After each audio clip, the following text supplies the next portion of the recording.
Hi friend, ఎలా ఉన్నారు అందరూ?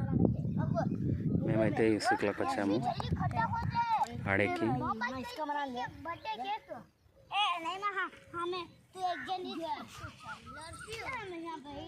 హాయ్ ఫ్రెండ్, ఈరోజైతే దర్గానూరుకి వచ్చామన్నమాట. చూడండి దర్గానూరు ఎట్లా ఉంటుంది. ఇదంతా ఇసుకే అనమాట. ఈ ఇసుకలకైతే ఆడేకి వచ్చాము మా పిల్లోళ్ళు మేము అంతా.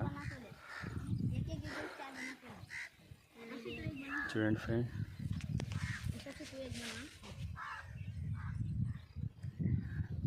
ఇసుక అనమాట, చిన్న ఇసుక,